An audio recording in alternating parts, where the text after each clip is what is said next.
माधवेंद्र पुरी जी, माधवेंद्र पुरी जी, कृपया यह खीर ग्रहण कीजिए। गोपीनाथ ने इसे आपके लिए स्वयं चुरा लिया है। माधवेंद्र पुरी नाम के सन्यासी, कृपया पधारें और ये खीर का पात्र ग्रहण कर प्रसाद का आनंद लें। आप तीनों लोकों में सबसे भाग्यशाली हैं।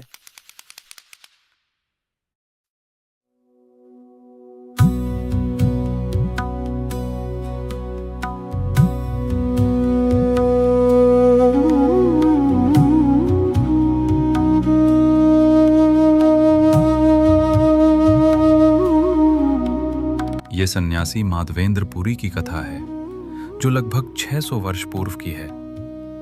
माधवेंद्र पुरी भगवान कृष्ण के शुद्ध भक्त थे।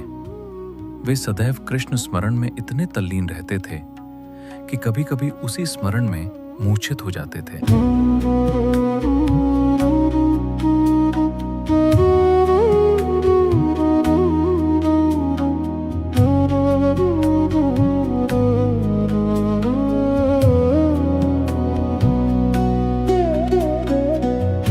एक बार गोवर्धन पर्वत की परिक्रमा करने के बाद माधवेंद्र पुरी गोविंद कुंड गए और वहां स्नान किया।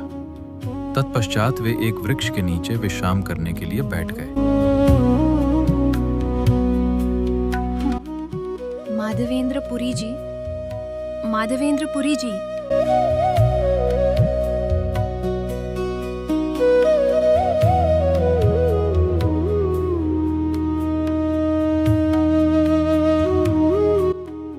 कृपया यह दूध पी लीजिए। आप खाने के लिए भिक्षा क्यों नहीं मांगते? आप किस प्रकार का ध्यान कर रहे हैं? आप कौन हैं और कहां से आए हैं? और आपको कैसे पता चला कि मैं उपवास कर रहा हूँ? मैं इस गांव का एक ग्वाला बालक हूँ। यहाँ कोई उपवास नहीं करता। कुछ लोग भिक्षा मांगते हैं, कुछ केवल दूध पर रहते हैं, पर जो किसी से नहीं मांगता, मैं उसकी सभी आवश्यकताएं पूरी करता हूँ। यहाँ पानी लेने आई माताजियों ने आपको देखा। उन्होंने मुझे यह दूध दिया और मुझसे कहा कि मैं इसे आपको दे दूं।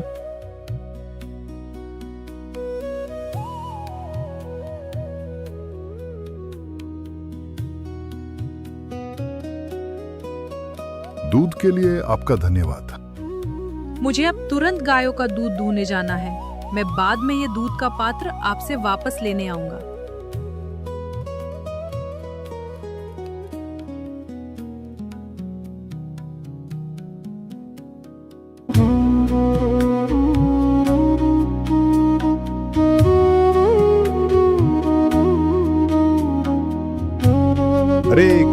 हरे कृष्ण कृष्ण कृष्ण हरे हरे, हरे राम राम राम हरे हरे।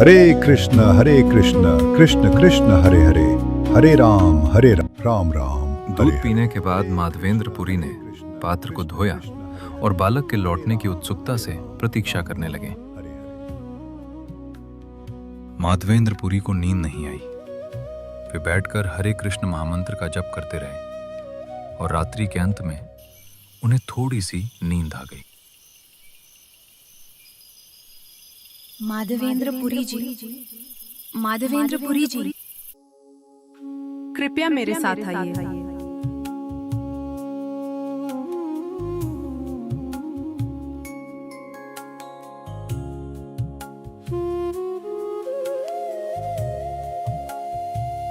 मैं इस झाड़ी में छिपा हुआ रहता हूँ और यहाँ कड़ाके की ठंड, वर्षा, तेज हवा और तीव्र गर्मी सहता हूँ। कृपया गांव के लोगों को बुलाकर मुझे यहाँ से निकालिए और पहाड़ी के ऊपर विधिवत स्थापित कीजिए। वहाँ एक मंदिर बनवाकर मुझे प्रतिष्ठित कीजिए और शीतल जल से मेरा अभिषेक कीजिए। कई दिनों से मैं तुम्हारी प्रतीक्षा कर रहा था और सोच रहा था कि तुम कब मेरी सेवा करने आओगे। तुम्हारे प्रेम पूर्ण भाव से प्रसन्न होकर मैंने तुम्हारी सेवा स्वीकार की। मेरा नाम गोपाल है। मैं गोवर्धन धारण करने वाला हूँ। मेरी स्थापना वज्र ने की थी। जब आक्रमण हुआ तब मेरे पुजारी ने मुझे इस वन की झाड़ी में छिपा दिया और भयवश वहाँ से चला गया। तब से मैं यहीं रह रहा हूँ। अब तुम आए हो, कृपया मुझे सावधानी पूर्वक बाहर निकालें।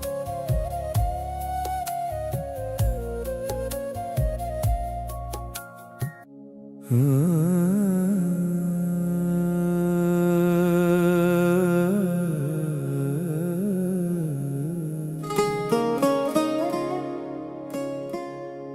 गोपाल तुम कहाँ चले गए मेरे प्यारे प्रभु,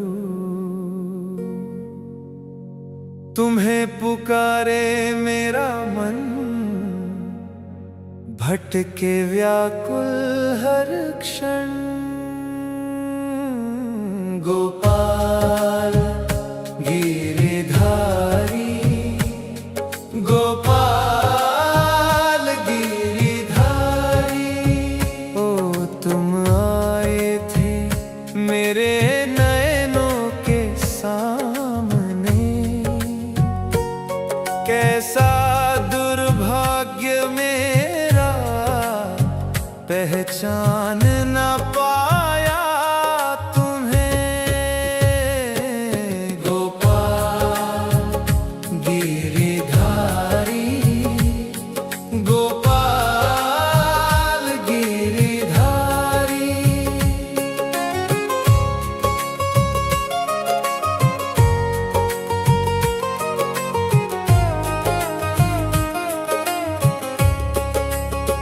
तुम बिन जीवन लगता है जैसे बिछुड़ा हुआ, सेवा का अवसर ही मेरा एकमात्र सहारा हुआ।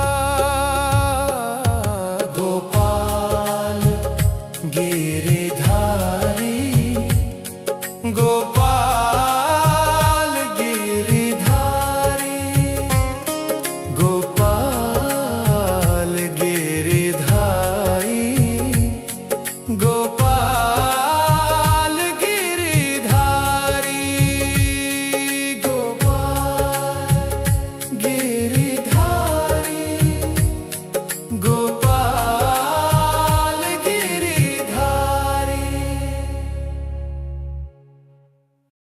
गोपाल गिरिधारी,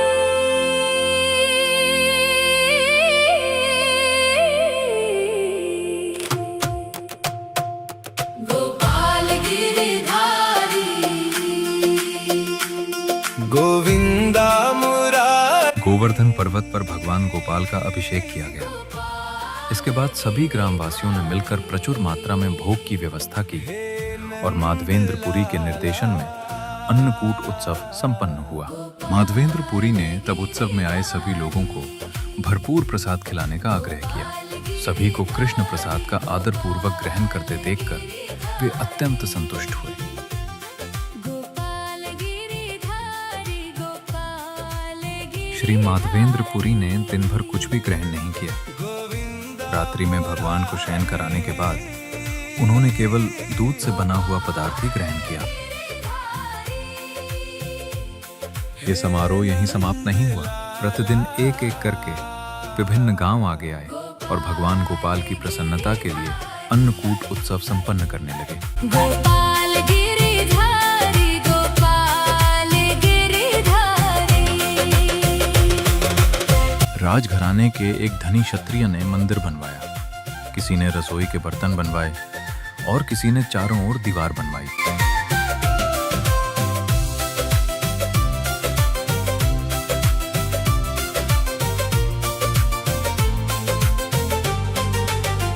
बंगाल से आए 2 त्यागी ब्राह्मण वृंदावन पहुंचे। उन्होंने माधवेंद्रपुरी से दीक्षा ली और उन्हें नित्य विग्रह सेवा की जिम्मेदारी सौंपी गई। वे इसे अत्यंत सुंदर ढंग से करते थे, जिससे माधवेंद्रपुरी अत्यंत प्रसन्न होते थे। गोपाल गिरिधारी। एक बार जब माधवेंद्रपुरी सो रहे थे, तब गोपाल पुनः उनके स्वप्न में आए। हे माधवेंद्रपुरी, मेरे शरीर का ताप अभी भी शांत नहीं हुआ है। कृपया जगन्नाथपुरी से चंदन ले आकर उसका लेप मेरे शरीर पर लगाइए, जिससे मुझे शीतलता मिले। कृपया शीघ्र जाकर मेरे लिए ले आइए। स्वप्न देखने के बाद कृष्ण के प्रति प्रेमवश माधवेंद्रपुरी स्वयं पुरी से चंदन लाने के लिए तुरंत तैयार हो गए। जाने से पहले उन्होंने भगवान गोपाल की सेवा की सभी व्यवस्थाएं कर दी।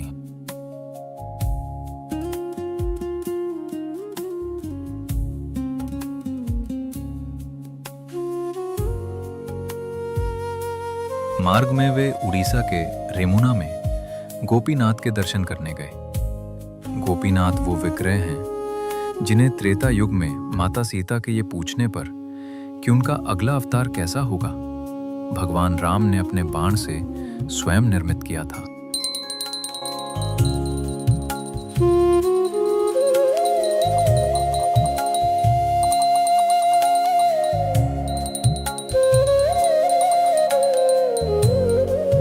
मैं जानना चाहता हूँ कि इस मंदिर में आप गोपीनाथ को किन किन प्रकार के भोग अर्पित करते हैं। हम गोपीनाथ को विभिन्न प्रकार के भोग अर्पित करते हैं, पर हमारा विशेष भोग 12 मिट्टी के पात्रों में अर्पित की जाने वाली खीर है। क्या आप कृपया इसके बारे में और बता सकते हैं? वास्तव में हम इसे संध्या समय भगवान को अर्पित करते हैं। इसका स्वाद अमृत के समान होता है, इसलिए इसे अमृत केली भी कहा जाता है। ये अमृत केली इस मंदिर का अत्यंत प्रसिद्ध भोग है, जो पूरे विश्व में विख्यात है। ऐसा प्रसाद आपको कहीं और नहीं मिलेगा।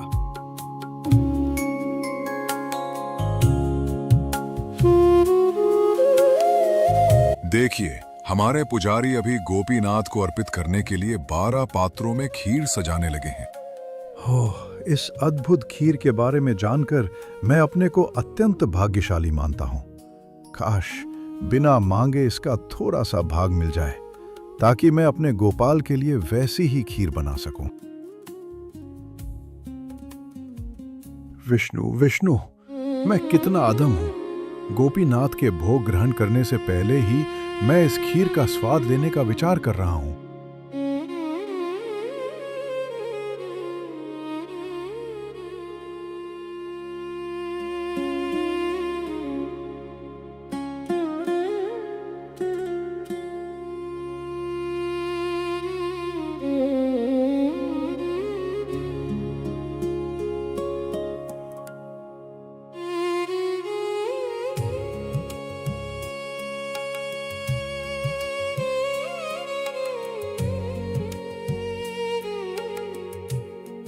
पुजारी ने भोग हटाकर भगवान को शयन कराया और स्वयं भी विश्राम करने चला गया।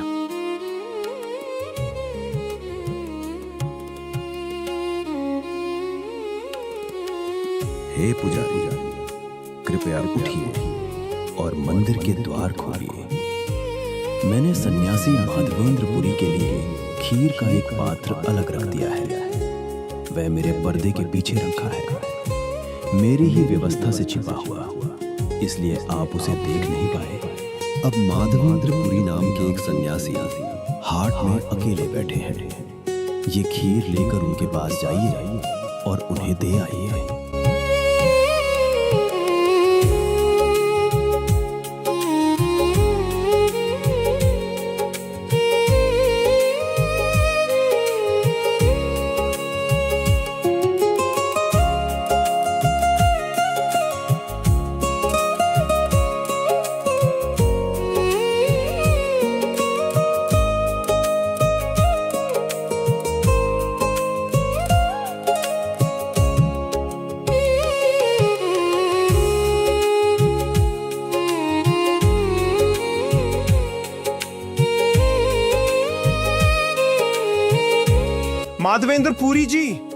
माधवेंद्र पुरी जी, कृपया यह खीर ग्रहण कीजिए।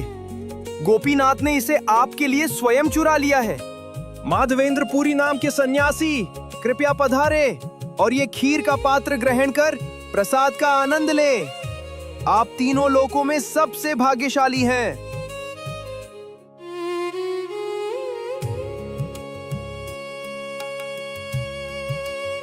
मैं ही माधवेंद्रपुरी हूँ, कृपया बताइए।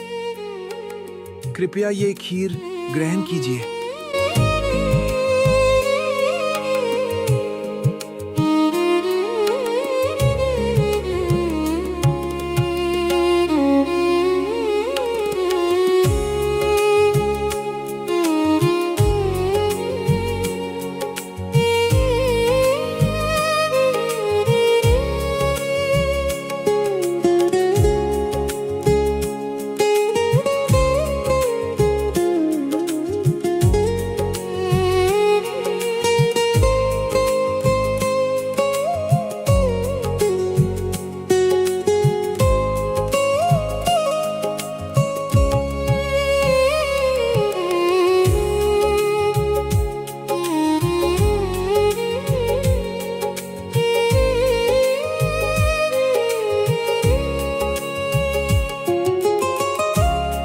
दिव्य प्रेमावेश में माधवेंद्रपुरी ने स्वयं कृष्ण द्वारा अर्पित उस खीर प्रसाद का आदरपूर्वक ग्रहण किया। इसके बाद उन्होंने मिट्टी के पात्र को सावधानी से धोया, उसे टुकड़ों में तोड़ा और अपने वस्त्र में बांध लिया, ताकि वे उसका एक छोटा सा टुकड़ा ग्रहण कर गोपीनाथ की दिव्य कृपा का स्मरण कर सकें।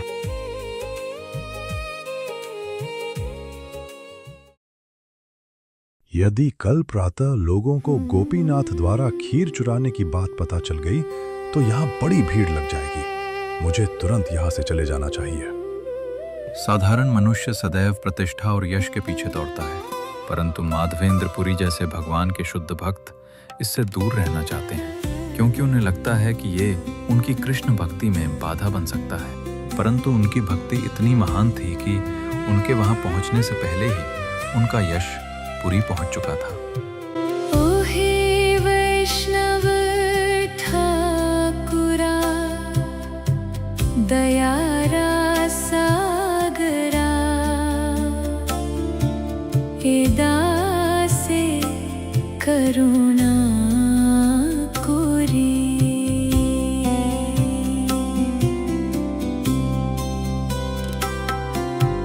ओ हे वैष्णव ठाकुरा, दयारा सागरा, हे दासे करुणा कोरी। पुरी के लोग उनका सम्मान करने के लिए आए, परंतु वे उस सम्मान से आसक्त नहीं हुए, बल्कि उन्होंने उसे कृष्ण की सेवा में लगा दिया। जब उन्होंने पुरी आने का अपना कारण बताया, तो वहां के भक्तों ने गोपाल के लिए चंदन और कपूर की व्यवस्था की।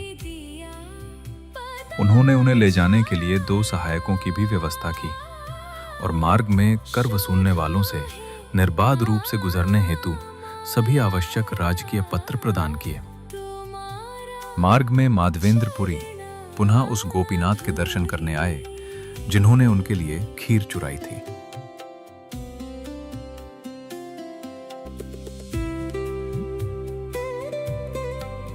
उस रात उन्होंने मंदिर में ही विश्राम करने का निश्चय किया और उसी रात उन्होंने एक और स्वप्न देखा। हे माधवेंद्रपुरी, मुझे चंदन और कपूर प्राप्त हो चुका है। अब इन्हें पीस कर लेप बना लो और प्रतिदिन गोपीनाथ के शरीर पर लगाते रहो जब तक ये समाप्त ना हो जाए। ये जान कि मेरे और गोपीनाथ के शरीर में कोई भेद नहीं है, हम एक ही हैं। उन्हें लेप करने से मेरी ही सेवा होगी और मेरा ताप शांत हो जाएगा। संकोच मत करो, मेरे वचनों पर विश्वास रखो और इस सेवा को पूर्ण करो।